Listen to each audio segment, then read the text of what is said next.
सारे प्यारे सावर सारे काली माला गले जब सिया राम को विश्वामित्र के दिल में कले खिल गई।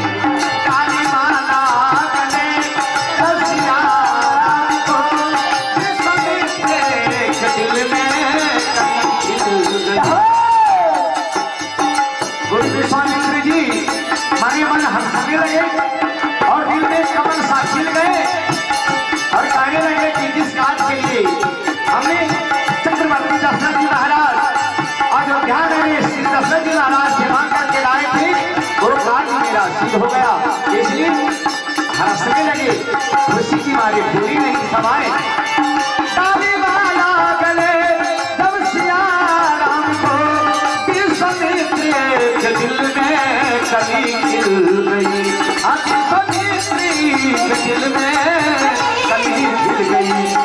कहे कैलाश महाराज रावण से, कहे कैलाश महाराज रावण से दिल की दिल बने दिल ही दिल रह गई। दिल बने दिल में दिल रह गई। दिल बने दिल ही दिल रह गई। आपको देख करके जनक नंदन बाग में बसी खड़ी की खड़ी रे गई। राज को देख करके जनक नंदन बागिया में खड़ी की खड़ी रह गई। राज को देख करके जनक नंदन बागिया में खड़ी की खड़ी रह गई। राम देखे सिया और सिया, राम देखे सिया और सिया को चारों खिया लड़ी की लड़ी रह गई। चारों खिया लड़ी की लड़ी रह गई। राम को देख करके जनक नंदनी राम को देख आज सिया रानी की जय महारानी की जय। सिया रानी की जय महारानी की जय। बोलो जनक दुलारी की जय जय जय। बोलो जनक दुलारी की जय जय जय। सिया रानी की जय महारानी की जय। सिया रानी की जय महारानी की जय। दुल्हा की जय चार दुल्हे की जय। बोलो मिथिला, बोलो मिथिला पहुनमा की जय जय जय। बोलो मिथिला पहुनमा की जय जय जय। चार संगा की जय चार संगनी की जय। चार संगा की जय चार संगनी की जय। बोलो मिथिला चकोरी की जय जय जय। बोलो मिथिला चकोरी की जय जय जय। सबराती की जय सबधाराती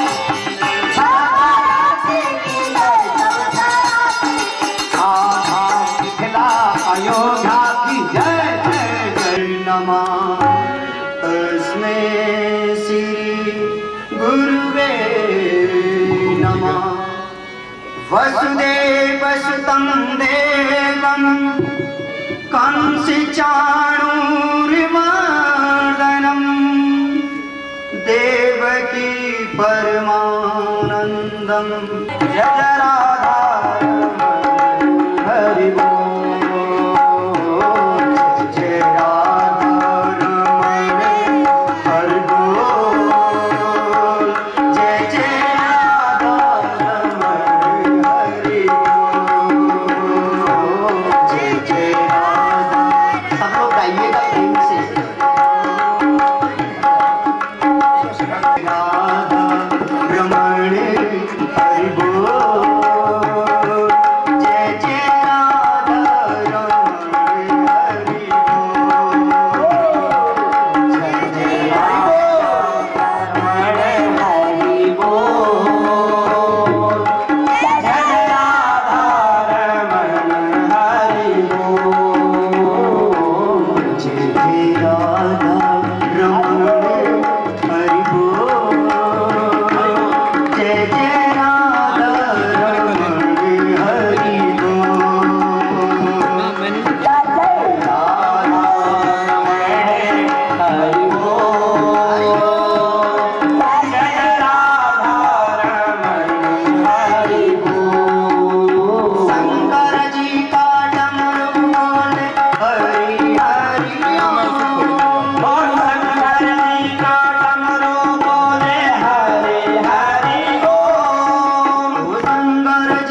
मैया की, बोले सत्य सनातन धर्म की, सुरकंडा मैया की, हरे हरे महादेव। परम आराध्य हनुमंत लाल जी, माँ गंगा जी, काशी विश्वनाथ, मेरे इष्ट देव नागराज भगवान, अखिल ब्रह्मांड नायक प्रभु राम, सुरकंडा मैया, ज्वालपा मैया,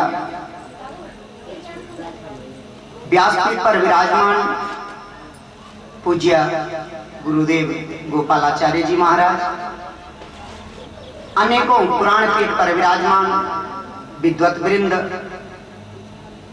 और मंडपाचार्य जी महाराज, चारों वेद पर विराजमान वेदाचार्य जी, दिव्यात्माओं, माताओं, बहनों व बुजुर्गों, पूज्य गुरुदेव की कृपा समझिए कि पुनः एक बार आपके बीच बोलने का अवसर मिल रहा है।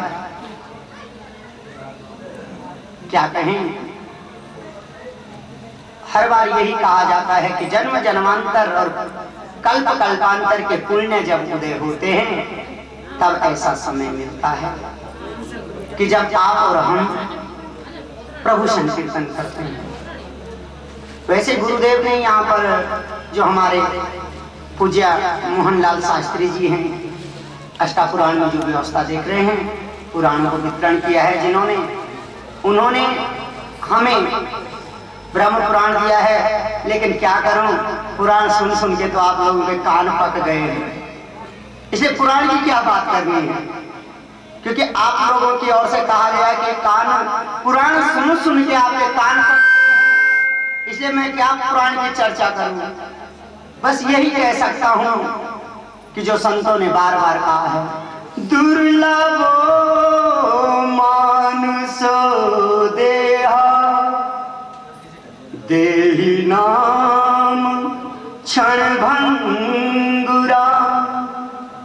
मैं नहीं कहता हूं, जिन पुराणों को सुन के आपके कान पक गए वो पुराण कहते हैं, जिन संतों की वाणी को आप सुन रहे हैं वो संत कहते हैं। और मैं 3-4 दिन से वही सुन रहा हूं संतों से, इसलिए मैं तो देखो प्रवचनकार जो दूसरों के वचनों को कार बना के आप तक पहुंचाए। जैसे हमारे पूज्य विश्व गुरु जी ने कहा है कि क्या कहा, सरकार बिना सर के कार, वैसे हम भी प्रवचनकार। सुनी नहीं काना जिन हरि कथा, सुनी नहीं काना जिन, मैं नहीं कह रहा हूं, ये बात मैंने नहीं कही, ये बात तुलसीदास जी ने कही है। जिन हरि कथा सुनी नहीं काना, श्रवण रंध्र अहि भवन समाना। क्या कहा, जिन हरि कथा सुनी नहीं काना, श्रवण रंध्र अहि भवन समाना। आपको जो सुनने की आदत हो हम क्या करें, हम तो भाई पुराणों पे लाए गए हैं तो पुराण की बात कह सकते हैं, और क्या कहें, और कुछ कह सकते हैं। हाँ अगर ठीक है, वैसे दृष्टांत तो मुझे भी आते हैं। हमारे गाँव माँ के वही ये बात बढ़िया लगे आते हैं। हमारे गाँव माँ यार दुष्ट थे, दुष्ट, क्योंकि कानून तो पकेगी सबको पुराण ना, चलाओ गाँव के छुई लोग घड़िया खा। हमारे गाँव में आता है एक दुष्ट, एक काम कहता है कि हमेशा लोग कौन सताऊं। अब जब सारा सब संतैली, गाँव वाला संतैली, क्षेत्र वाला संतैली, सब संतैली, तैन सोची अब तो मैं असमर्थ हुए कि मर्दारो तैना पर 4 दिन आवले, बोले कि बाबा ये खावा, सारा गाँव वालों ने बुलाओ। तुम बोली क्या, सारा गाँव वालों ने बुलाओ, अब मैं मर्दारो मैं माफी मांगू तो तैयार नहीं, मैं सब संताए यानी मैं माफी मांग सकूं कि मेरा सब संताया यानी बुलाई लियो क्यों ले आए। तैने बोली क्षमा करो तुम, मैं हमेशा संताए, तुम बेचारा क्षमा करा, मेरी उम्र 50, 60, 70, 80 साल की हुई। अब 80 साल में मैं माना लगी हूँ, तुम 80 साल से मैं सतौंदी रही, क्षमा करा ला। सब बोल नाना मर्दा रखी जो बोल दो बेचारो सच्ची मांग दो, चलो ये माफी मांग लो, हम क्षमा करिए। तैन बोल ना मैं तब समझू कि तुम मैं क्षमा करिए जब तुम यन करला कि मेरे मन के बात क्या जो एक एक आदमी मेरे कोई याद 4 मिला और 4 झमवा क्या याद मेरे हाथ रखा काट के अपा है को मेरे खुटू रखा और मेरे 2 हाथ और 2 खुटा अपा काट के रखा, बाकी अर्थली जो दे रहा है बाजार कुंडू और हाथ और खुटू मेरे खाड़ू रखा काट के अपा। अब मारी विचार सब बोली चला ठीक, यानी एक अंतिम इच्छा ना हमारे पुराण में आए कि अंतिम इच्छा बस पूरी करी चाहिए। क्यों गुरुदेव अंतिम इच्छा पूरी कर रहा हूँ गुरु जी बाबा। अब क्यों नहीं बता नहीं करी दे हाथ काटी दे खुटू काटी तय के नहीं नाले बोल तू ही काट भाई तेन बोलता हाँ ठीक बाबा की अंतिम इच्छा मतलब वही बोले अपन सतपुरुष सतपुत्र वही जो अपने बाबा की इच्छा पूरी करा। तेने भी काटी खोटा हाथ और जो गौ का 4 गौ का 4 सरपंच देती हूँ हाथ ऊपर देनी, तू खुटू पकड़ तू हाथ पकड़, 2 ने पकड़ी खुट्टा 2 ने पकड़ी हाथ और ले जाने लगे। अब देखे पुलिस वालों ने यू क्या कि मुर्दा और ये कि एक हाथ खुट्टा। पुलिस वालों बोले अच्छा तुम पहले यू मारी और तब एक हाथ खुट काटी कति गाँव का तुम कि महाराज हम 4 गाँव का सरपंच तो चला 4 गाँव का तना हंसना नहीं मतलब तुम्हारा मतलब ये हो कि पुराने का दफन होगा तुम ये नहीं लाओ। देखो जिन हरि कथा ये ध्यान रखना, चुटकुले बोलना बहुत बड़ी बात नहीं है। ड्रामा मंच पर नृत्य करता हुआ भी चुटकुला सुनाता है। आपके गांव में ड्रामा हो जाए, आपके गांव में रामलीला हो जाए तो ऐसे चुटकुले सुनाने वाले 50 मिल जाएंगे। लेकिन ध्यान रखना व्यास और पुराणों के विशेषज्ञ आपको कम मिलेंगे। ऐसे मत सोचना मैं अपनी बात कर रहा हूँ, अपनी बात नहीं कर रहा हूँ। यहाँ हमारे गुरुजन बैठे हैं, हमारे गुरुदेव बैठे हैं यहाँ, मैं नहीं हूँ उनमें, मैं अपनी बात नहीं कर रहा हूँ। हमारे यहाँ गुरुजन बैठे हैं, बड़े हमारे पूज्य गोपालाचार्य जी हैं, अन्य कई गुरुदेव हैं, स्वयं शास्त्री जी हैं गुरुदेव जो पीछे चुपचाप बैठे हैं। ऐसे मत समझना कि पीछे बैठे हैं तो चुप इसलिए हैं कि कुछ नहीं आता है, इसलिए चुप बैठे हैं कि क्या कहें। जब हमारे माताओं के बहनों के और टीरी वालों के, उत्तरकाशी वालों के मैं बात नहीं करता, उत्तरकाशी वाले जब भी कहते हैं वो कहते हैं पुराण सुनाइए महाराज, लेकिन टीरी वालों के तो कान पक रखे हैं। और शायद आप लोगों के कान ही तो पके हैं, नहीं तो यहाँ 1 बजे का टाइम है और 2 बजने वाला है और कोई भी दिखाई नहीं दे रहा। अगर कान नहीं पके होते तो यहाँ पहले नहीं पहुंचे होते कि अष्टादश पुराण हो रहा है। जितने अष्टादश पुराण में यहाँ भीड़ है, इतने हमारे पूज्य गोपाल मणि जी की अकेली कथा में भीड़ होती है। अकेला पुराण रहता है वो भी रामचरितमानस, और तब भीड़ होती है। और यहाँ गिनती करो 24 या 18 पुराण बैठे हैं। और देखो जरा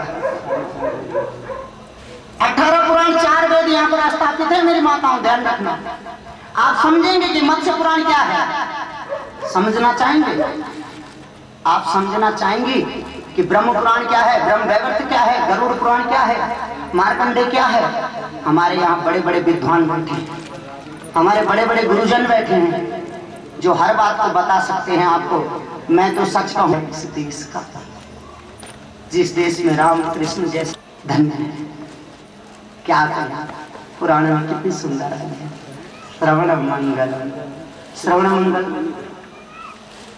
यहाँ मां मंडलेश्वर जी सुना रहे थे ना अजामिल की कथा कि एक बार नारायण कहा तो जीवन परिवर्तन, भाव जगत का ध्यान रखना, बुद्धि की नहीं भाव प्रदान है आध्यात्म, और बुद्धि प्रदान है विज्ञान। ज्ञान और विज्ञान बुद्धि प्रदान है, लेकिन आध्यात्म भाव प्रदान है। कई लोग कह देते हैं कि लोगों को भाव में डालकर भाव विभोर करके, अगर परमात्मा की ओर भाव विभोर करके अगर आपको लगाया जाए तो बुरा नहीं है, लेकिन भाव विभोर करके अगर अपने पीछे लगाया जाए तो बुरा है। ठीक कहा है हनुमंत जी ने भी कि आज वो लोग भी हैं जो आपको भाव विभोर करके कहते सतगुरु कहलाते हैं, लेकिन ध्यान रखना ईश्वर की ओर तुम भागो ना भागो, इतना जरूर कहेंगे जहां हमारी कथा हो, जहां हमारा आश्रम हो, वहां जरूर भागना। आप भगवान की ओर भागे ना भागे, लेकिन हमारे आश्रम की ओर जरूर भागो। अगर ऐसा कोई कहे तो बुद्धि से काम लेना, और अगर कोई ईश्वर की ओर बढ़ाए तो बुद्धि छोड़ देना, वहां पर कार्य करना मन से। पर भाव के होते हैं, भगवान को पाने के लिए भाव चाहिए, और आदमी को परखने के लिए बुद्धि ज्ञान चाहिए। किसी को परखना हो तो ज्ञान की आवश्यकता है, और अगर परमात्मा को पाना है तो भाव की आवश्यकता है। भाव में विद्यते देवा तस्मात् भाव ही कारण। भाव का है कि भाव में ही भगवान विद्यमान होते हैं, इसलिए कारण कहा गया है भाव को। और मैं यही तो कहूंगा कि भाव में, इसीलिए संतों ने कहा मात्र प्रेम और भाव से परमात्मा की ओर। ध्यान रखना मेरी माताओं, आज आपको भाव को बनाया जाए और अपने मार्ग से भ्रष्ट किया जाए, गलत मार्ग की ओर ले जाया जाए, तो वहां पर बुद्धि का बल जरूर रखना, मनन करना। हम भी बोले तो मनन जरूर करना। 3 साधन बताए हैं शिव पुराण में, श्रवणम, मननम और कीर्तनम। 3 शिव पुराण में 3 बातें कही है। एक तो कहा है श्रवण, और फिर कहा है 3 साधन हैं जो परमात्मा को पाने के लिए, एक श्रवण और मनन और कीर्तन। लेकिन हम लोगों की क्या, हम लोग क्या करते हैं, श्रवण को तो करते हैं, सुनते हैं, लेकिन मनन नहीं करते, सीधे क्या करते, कीर्तन। उससे कुछ होने वाला नहीं। श्रवणम, मननम, कीर्तनम, 3 साधन, और 3 साधनों को अपनाओगे तो राम जी की जय। फिर ना तो कोई आपको भाव में डाल सकता है, ना आपकी बुद्धि का कोई हंसी उड़ा सकता है, और ना आपको बहका सकता है। पहले श्रवण जरूर करना, सबकी बात सुनो। ऐसा नहीं कहा है कि मेरी बात सुनो दूसरे की मत सुनो, सबकी बात सुनो, सब पंथियों की, चाहे साकार हो, निराकार हो, चाहे बेकार हो। भाई हमने तो यही सुना कि एक साकार होता है, एक निराकार होता है, और तीसरा होता है बेकार। और अगर बेकार की बात भी सुनने को मिले तो सुन लेना, लेकिन साकार, निराकार और बेकार, इन तीनों का मनन जरूर करना कि हमें क्या चाहिए, साकार चाहिए कि बेकार चाहिए कि निराकार चाहिए। अब जो आपको चाहिए उस बेकार को निकाल देना, अगर बेकार नहीं चाहिए तो निकाल दो, साकार चाहिए तो बिठा देना, नहीं चाहिए तो निकाल देना, निराकार चाहिए तो निराकार को बिठा देना, और अगर आपको बेकार लगे तो फेंक देना बाहर। और वैसे भी हम निराकार कैसे बजे, हमारे यहाँ तो कहने की बात नहीं है, यहाँ तो डोली होती है, 2 आदमी के पसीने निकाल देती है, तो हम कहें कि हम निराकार। निराकार का शब्द यह है जो वेदों में कहा निरअहंकार। निरअहंकार, जो अहंकार रहित हो वो है निराकार, जिसके अंदर अहंकार ना हो। और जब अहंकार रहित हो तो वो साकार ही बेकार। इसलिए निरअहंकार होकर के परमात्मा को भजें, प्रेम से भगवान को नित्य भजना और भाव जगत, लेकिन बुद्धि का भी इस्तेमाल करना मेरी माताओं। नहीं तो जैसे हमारे गुरुदेव कह रहे थे ना एक बार कि भाग गए और चंद्रसेन के लिए सर मुंडा दिया। ऐसे ही मत करना कि चंद्रसेन के लिए सर मुंडा दो गधे के लिए। पता जरूर करना कि कौन चंद्रसेन मरा, महाराजा चंद्रसेन के गधा चंद्रसेन। इसे सोचना जरूर। वो तो पता नहीं कौन से जमाने के राजा थे होंगे जो गुरुदेव सुना रहे थे कि सब मुंडे, और यहाँ के वकील भी बताओ कितने समझदार वकील थे जो बिना सोचे समझे मुंड गए। आप सोच सकते हैं, क्योंकि उन लोगों ने मनन नहीं किया इसलिए मुंड गए। और अगर मनन कर लेते तो मुंडने की जरूरत नहीं थी। पहले बोलते चलो उसकी समाधि पर रो तो ले, जो मरा है उसको देख तो ले, कैसे मरे महाराज जा करके। अगर पहले देख लेते, मनन करते कि कौन महाराज मरे, चलो पास, या उस धोबी को पूछ लेता पहला आदमी कि कौन चंद्रसेन मरा, गधा मरा कि महाराज चंद्रसेन मरे। अरे देखो अपने लिए तो गधा भी महाराज होता है जिससे काम चल रहा है। हमारे यहाँ कहा है कि गधे को भी बाप कहो अगर समय न हो। इसलिए ध्यान रखना, मनन जरूर करना। बस क्या कहूँ, गुरुदेव ने कहा है मैं संगीताचार्य हूँ, ऐसा कुछ नहीं, उनका प्रेम है। और गुरु की कृपा होगी तो संगीताचार्य बन भी जाएंगे, अगर गुरु कृपा हो, गुरु जी का आशीर्वाद होगा। बस थोड़ा भजन जानता हूँ, आए आप हम इस भजन को गाएं। पी लेना हरि नाम वाला प्याला, सारे पाप कट जाएंगे। पी लेना हरि नाम वाला प्याला, सारे पाप कट जाएंगे। पी लेना हरि सब गाइए।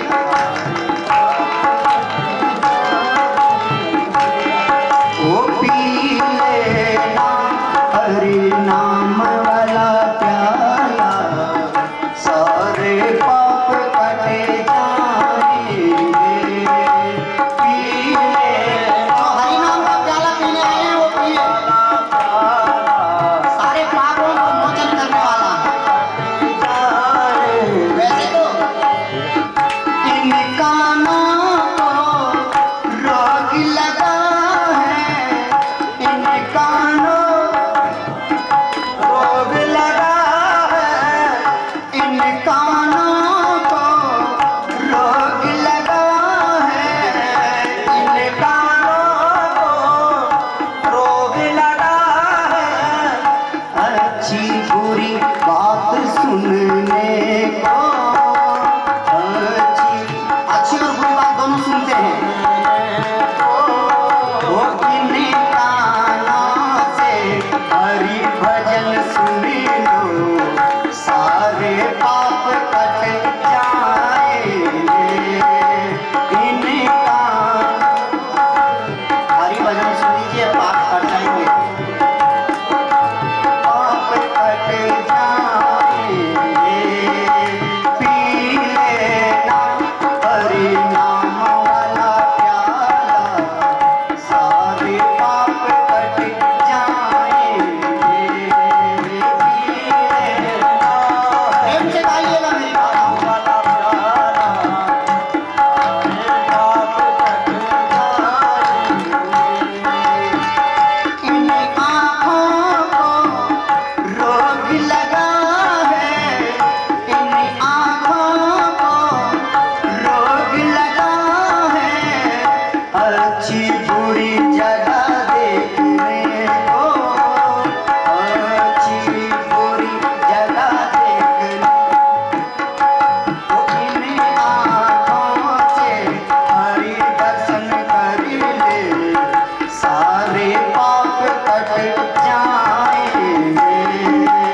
इन आँखों से हरि दर्शन, ऐसे ऐसे हैं, हरि दर्शन कर लीजिए आप। भगवान ने दिया इसलिए आंखें कि हम दर्शन करें प्रभु का। अगर दृष्टि की, अगर दृष्टि साफ होगी तो हमारी सृष्टि साफ होगी। जिसकी दृष्टि अच्छी नहीं है उसकी सृष्टि भी अच्छी नहीं हो सकती है। जिसकी दृष्टि अच्छी है उसकी सृष्टि अच्छी है। और पावन कब होंगी आंखें? जब हम प्रभु का दर्शन कर लें, सिया राम का दर्शन कर लें, राधे श्याम का दर्शन कर लें।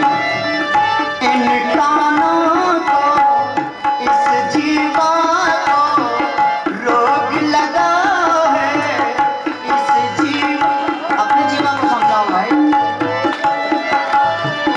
इस जीवा को रोग लगा है, इस जीवा को रोग लगा है।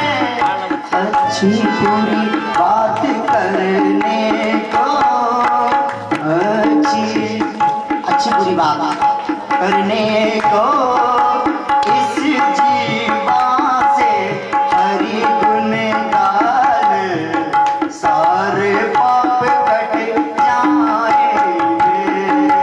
इस जीवा से हरि गुण गाल,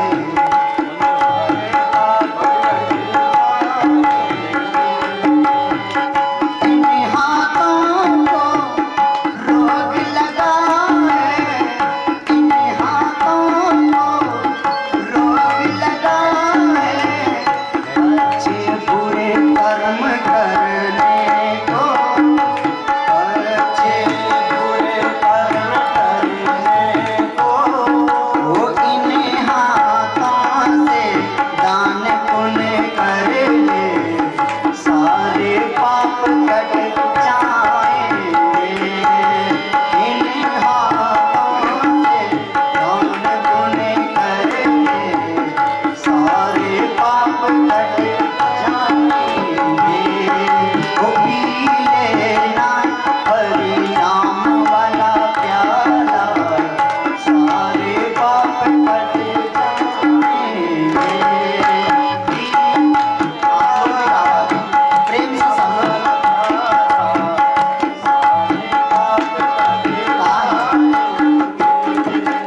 एक बात बताएं आप लोग, कंजूसी मत करो भाई।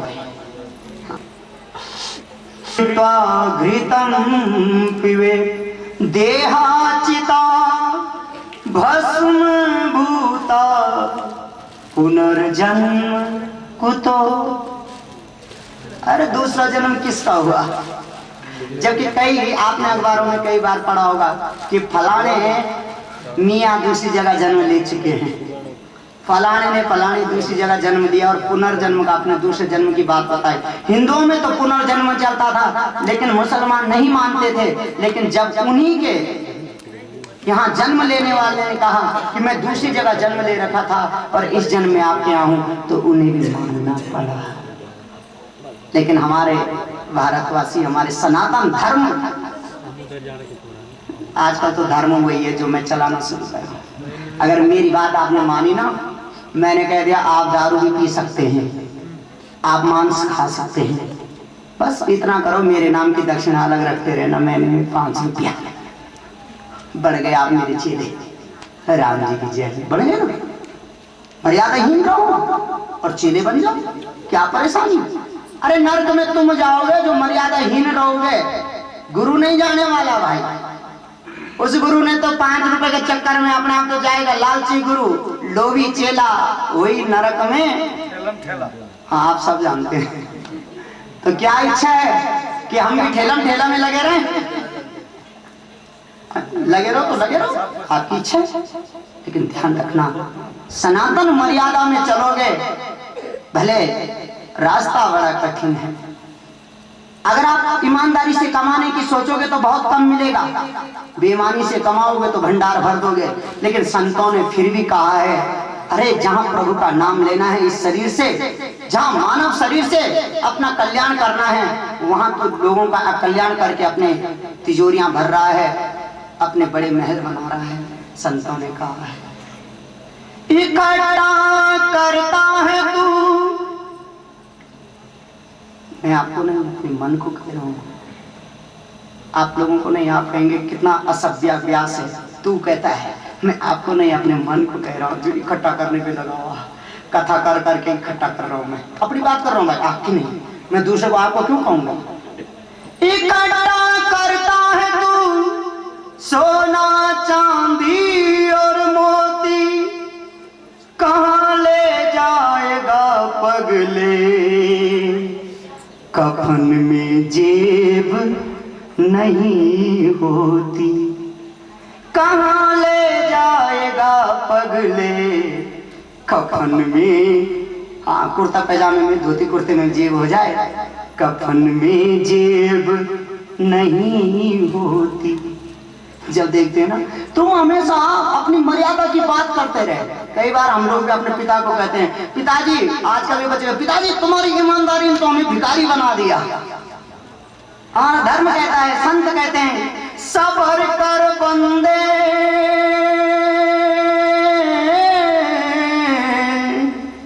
सबर कर बंदे, मुसीबत के दिन निकल जाएंगे, हंसी उड़ाने वालों के चेहरे उतर जाएंगे। आज जो हमारे धर्म पर हंसी उड़ा रहे हैं, एक दिन उनके चेहरे उतरे के उतरे रहेंगे। आखिर आपने दूब घास देखी होगी, चतुर्मास में तो सब घास हरी लगती है, लेकिन एक जो सनातन धर्म की जड़ है, जो जड़ होती है दूब की, वो हमेशा हरी की हरी रहती है। जेठ की गर्मी हो जाए, श्रावण भादों की वर्षा हो जाए, बर्फ पड़ जाए, लेकिन फिर भी वो घास हरी की हरी दिखाई देती है। और वो हरी घास हमारे सनातन का प्रतीक है। भले कितने रास्ते निकल जाए बीच में, कोई परवाह नहीं, लेकिन सनातन धर्म सदा रहा है, सदा रहेगा। अन्य धर्म बीच में आए हैं और बीच में चले जाएंगे।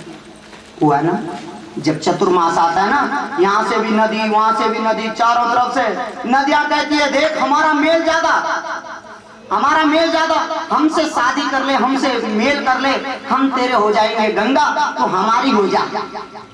गंगा जी कहती है, ठीक है, अभी तो मुझे टाइम नहीं है, मैं बड़ी परेशान हूँ, इतनी नदियां आ रही हैं। ऐसा है ना, आपको जेठ में देखूंगी, जेठ में तुम्हारे साथ। अब जेठ में देखो तो सारे नाले सूख गए, सारी नदियां सूख गई। अब पूछा हम तुम्हारे साथ आए कि तुम हमारे साथ आते हो?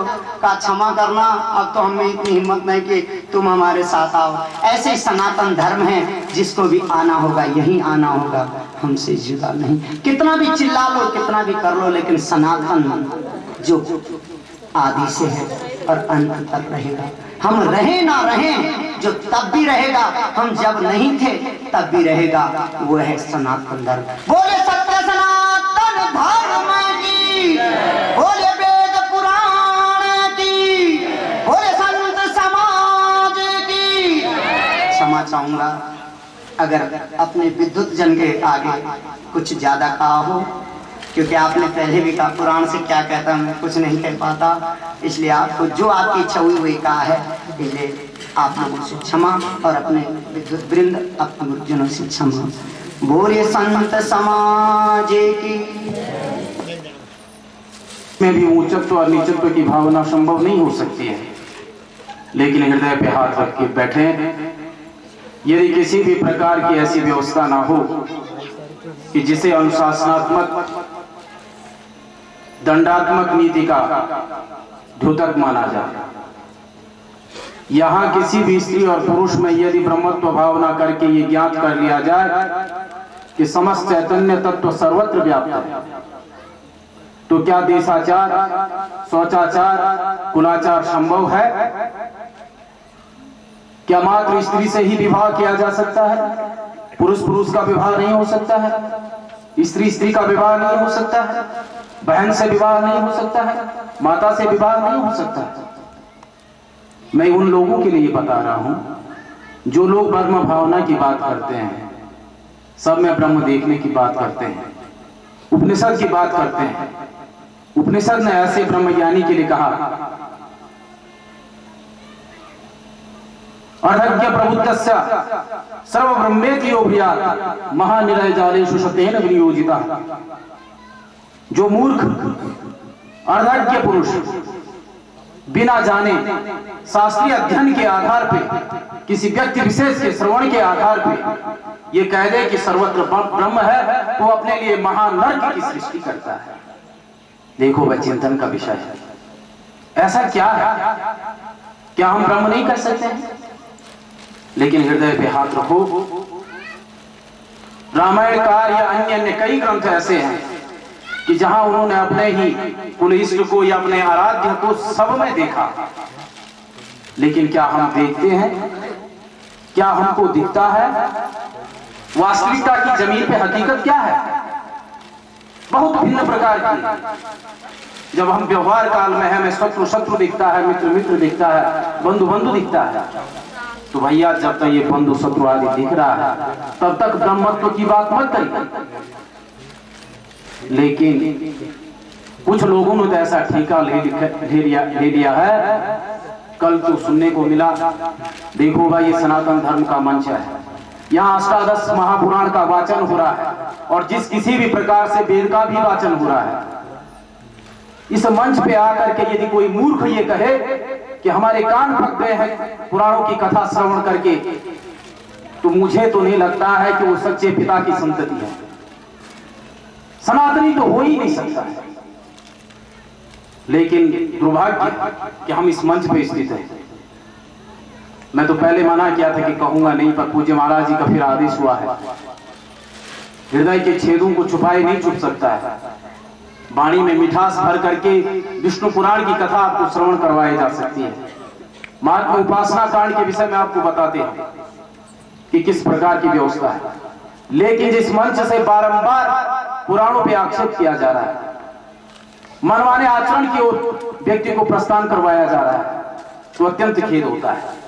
इससे बेहतर है कि ना बोला जाए। जिन लोगों की मनोवृत्ति, जिनका पद, जिनकी समझ, जिनका सिद्धांत सरासर पुराण के विरुद्ध है, उस व्यक्ति का इस मंच पे उपस्थित होना ही महान दुख का कारण है।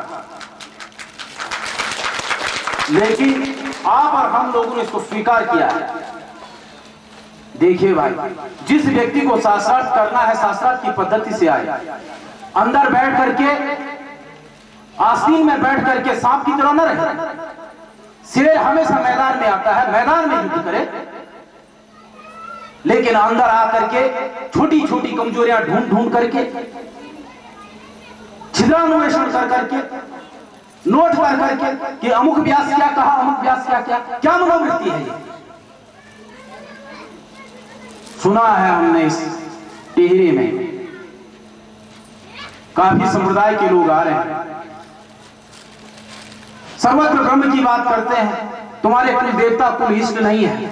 अरे उत्तरांचली सोचो, यह डोली, इस डोली पे अवस्थित आपके यहां हो या ना हो, मैं आपको दिखा सकता हूं। इस डोली पे जो पशुआ होता है, निरक्षर अंगूठा छाप है, और जब उससे प्रश्न किया जाता है तो संस्कृत में उत्तर करता है, संस्कृत में आपके प्रश्नों का उत्तर देता है, भूत भविष्य और वर्तमान की बात का निरूपण करता है, और तब भी आपने इसको भुला दिया। आप चले गए उनकी शरण में।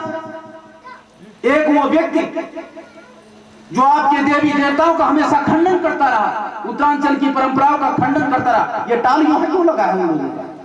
अपनी पूजा कराने वाले लोगों का यहां क्यों ये साहित्य बिक रहा है? कौन देखेगा इसे? अष्टादश पुराण की बात करते हो, कान पकड़ने की बात करते हो, बारंबार मंच से कह रहे हैं कि यहां पंडित बैठे। कौन पंडित बैठा भाई? किसकी बात कर रहे हैं? कैसे यहां मंच से साहस हो गया तुम्हारा कि पुराण श्रवण करके आपके कान पक गए? किसके कान पकते? आज तक फल क्यों नहीं प्राप्त हुआ? इसका चिंतन करो। भगवान के नाम के विषय में कहा कि नामे का यस्य वाची श्रवण पथ गतम वा श्रोत मूलम गतम वा शुद्धम वा शुद्धम वा व्यवधीति सहितम तारयन्ते व सत्यम यच्च देह द्रवण पाखंड लोभ मध्य निक्षिप्तम न साफल जनकम शीघ्रमेवात्र विप्राह। कि जिस व्यक्ति के आप मेरे क्रोध को न देखे भाई, टिहरी में जितना ये 7वें अष्टादश महापुराण में मैं उपस्थित हूं, जितने अपमान के घूंट यहां आकर के पिए शायद ही जीवन में पिया हो। पूज्य शंकराचार्य जी को जब मैंने इस विषय में बताया, मैंने कहा महाराज आज पुराण को पूरा कर दूंगा मैं और दे दूंगा व्यास जी के चरणों में। उन्होंने कहा कि मैं आ रहा हूं। इस प्रकार का मनमाना आचरण न करें भाई, साधारण जनता को ऐसे न भटकाएं।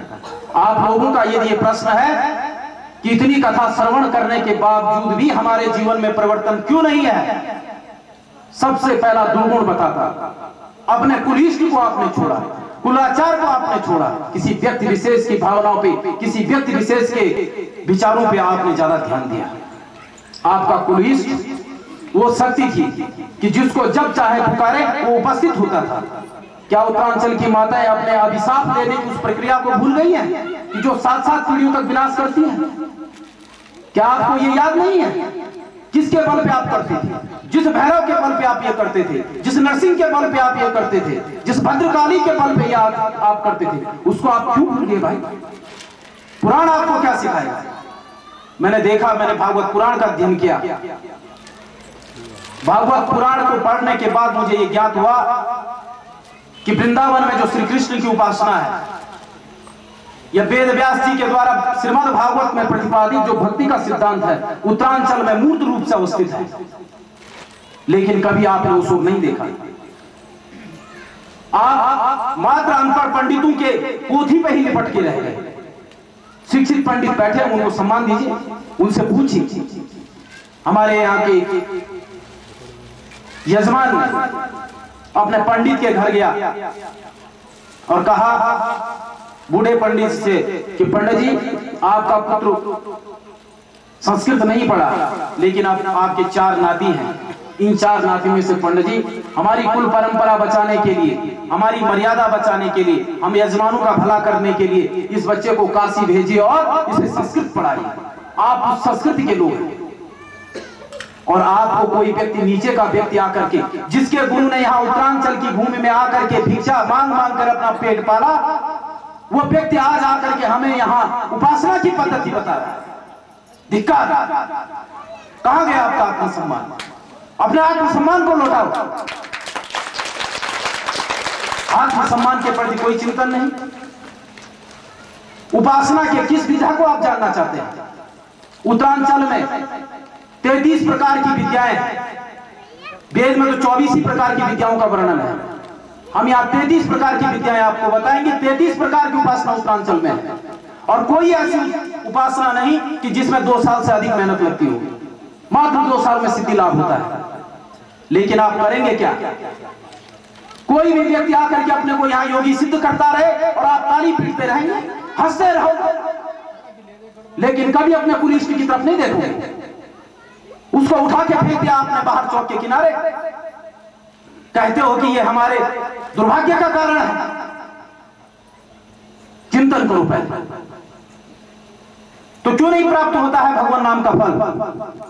नामे कयस्य वाचि श्रवण पथ गतम वा शोक मूलम गतम वा व्यवहित सहितम तारयन्ते सत्यम। भगवान का नाम आधा हो अधूरा हो, जिस किसी भी प्रकार से कान में घुस जाए, हृदय में पहुंच जाए, अवश्य तारण करता है।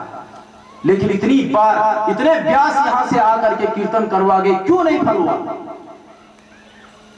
यच्च लोभ द्रविण पाखंड मध्य निश्चितम न सफल जनकम। जब तक लोभ है, पाखंड है, ये लोभ पाखंड कब जाएगा भाई? जब आप पुराणों का स्वयं मनन पठन करोगे, मनमाना व्याख्या नहीं सुनोगे। लेकिन आपने तो पुराणों को ब्राह्मणों के हवाले कर दिया है। अपनी पुराण उठाओ, उसको पढ़ो। किसी विशेष आश्रम की परिचय पढ़ने से फायदा नहीं होगा। इन वैदिक साहित्य को पढ़ो, इस पुराण को पढ़ो। कहीं शंका आती है, किसी विद्वत के पास जाओ और प्रश्न पूछो कि अमुक व्यवस्था क्यों है। और ये याद रखना, उपादान की दृष्टि से कभी भी धर्म की व्यवस्था संभव नहीं है। यदि सर्वत्र ब्रह्म माने तो न तो यज्ञ सिद्ध है, न तो कर्मकांड सिद्ध है। क्योंकि जब सर्वत्र ब्रह्म है तो यज्ञ में यज्ञ क्या है? अग्नि क्या हुई? ब्रह्म में ब्रह्म की आहुति कैसे संभव है? कहा नहीं जा सकता, इसका चिंतन नहीं किया जा सकता। तो जब आपके जीवन में कर्मकांड जीवित है, आपके जीवन में ऊंचा नीचा जीवित है, आपको दुख है, रोग है, मन में नाना प्रकार के विचार उठते हैं, जब तक विचार है तब तक धर्म होता है, और जब तक धर्म है तब तक विधि निषेध होता है, और जब तक विधि निषेध है तब तक पुराण रहता है। यहां वेद समर्थ नहीं है। कल आपने श्रवण किया, वेद में 1 लाख श्लोक है, उसमें से 80 लाख श्लोक कर्मकांड, 80,000 श्लोक कर्मकांड के, 16,000 श्लोक उपासना कांड के, मात्र 4,000 श्लोक ज्ञान कांड के। आप बोलेंगे भाई ज्ञान कांड कम है, इसलिए कल महाराज मंडलेश्वर कह रहे थे कि जो गंदी चीज, जो ज्यादा चीज होती है उसको फेंक देते हैं। शायद ये भूल है। वेद का ऐसा कौन सा वो मंत्र है जिसको प्राप्त करने के बाद व्यक्ति की मुक्ति नहीं हो सकती? वेद का वो कौन सा आधा अक्षर है जिसको जपने से व्यक्ति मुक्त नहीं हो सकता? वेद का प्रत्येक मंत्र, प्रत्येक सिद्धांत, प्रत्येक ऋषि, प्रत्येक छंद अपने में वो शक्ति निहित किए हुए है कि एक पापी से पापी व्यक्ति को भी मुक्त कर देता है। लेकिन आप लोगों ने तो व्यवस्था ही दूसरी बना दी, चिंतन ही दूसरा कर दिया। और जो कोई व्यक्ति आकर के अपना अपना सिद्धांत प्रतिपादित कर रहा है, आपको कीर्तन पसंद है भाई, तालियां भी इतना पसंद है, लेकिन यथार्थ दृढ़ सिद्धांत सुनने की क्षमता आप में नहीं है। यदि कभी कोई व्यक्ति आकर के कहे तो आप कहेंगे बहुत दुरूह है, कठिन है, तो क्या करेंगे? कोमल से कोमल सुनाया जाता है, सस्ते से सस्ता सुनाया जाता है, ताकि आपका मन लगे, आपकी उसमें प्रवृत्ति बढ़े। सहसा प्रवृत्ति नहीं बढ़ती है। जिस सत्य की प्राप्ति करने के लिए क्रम है, सोपान है, सीढ़ी दर सीढ़ी व्यक्ति प्रारंभ करता है। इसलिए भक्ति वेदांताचार्य ने कहा, आदो श्रद्धा तद साधु संगोध वचन क्रिया तदो नर्थ निवृत्ति स्यात् रुचिस्तत् तत्निष्ठा साधका नाम अयं प्रेम्णा प्रादुर्भावित भवेत् क्रम। सबसे पहले श्रद्धा का भाव चाहिए जीवन में। जिस व्यक्ति के जीवन में श्रद्धा नहीं, वो किसी भी प्रकार के ज्ञान की प्राप्ति का अधिकारी नहीं होता है। लेकिन आप लोगों ने तो एक विचित्र संस्कृति सीख ली है। जिस माता को पति में मोह, बेटे में मोह, घर में मोह, बर्तनों में मोह, वो ब्रह्मज्ञानी बन गई है। जिस पिताश्री में नशे में मोह, दुनिया भर की राजनीति में मोह, चुगलीखोरी में मोह, वो भी ब्रह्मवेता बन गए। सामान्य जीवन का कचरा मिटाया नहीं और ब्रह्म ज्ञान की बात करते हो यार। एक प्रसंग आपको श्रवण करवा रहे हैं। एक बार जनक जी की सभा में कई हजार ऋषि उपस्थित थे। जनक जी ने कहा कि इस सभा में जो ब्रह्मवेता है, जो अपने को ब्रह्मवेता जानता हो, वो 1 लाख गायें जो हमने यहाँ रखी हुई है, इनके सिंगों पे स्वर्ण लगा हुआ है, खुरों में स्वर्ण लगा है, इसको ले जाए। उतने हजारों ऋषियों में से कोई आगे नहीं बढ़ा। मात्र एक ऋषि याज्ञवल्क्य जी आगे बढ़े। उन्होंने अपने शिष्य से कहा कि चलो शिष्य, इस सभा में कोई भी ब्रह्मवेता नहीं, चलो गाय हाथ के ले चलो। तो आपको क्या बताना चाह रहा हूं, हजारों की संख्या में यदि साधक भी विराजमान है, उनमें से कोई एक ही ब्रह्मवेता होता है। मनुष्याणाम सहस्रेषु क्वचित् यत् सिद्धये यत् ताम अभिसिद्धानाम क्वचिन् माम वेति तत्वतः। इस हकीकत को क्यों नहीं स्वीकार करते हो यार? देखिए, श्रेष्ठ सोपान पे आरूढ़ होना श्रेष्ठ नहीं होता कभी, बल्कि जीवन में श्रेष्ठता का आधार होना ही श्रेष्ठत्व है। और श्रेष्ठत्व आएगा मात्र पुराण के बल से, श्रेष्ठत्व आएगा मात्र आपके कुल इष्टों के बल से, अपने कुल इष्ट के चरित्रों के श्रवण से। क्या आप भूल गए उस संस्कृति को? क्या आपके देवता के आगे चावल की थाली रखी और प्रश्न पूछा कि कब क्या घटित हुआ? देवता साफ साफ बताता है। आपने वो छोड़ जा रहे दाढ़ी मूछ वाले बाबा की फोटो लेकर पूजा करनी प्रारंभ कर दिया। धिक्कार।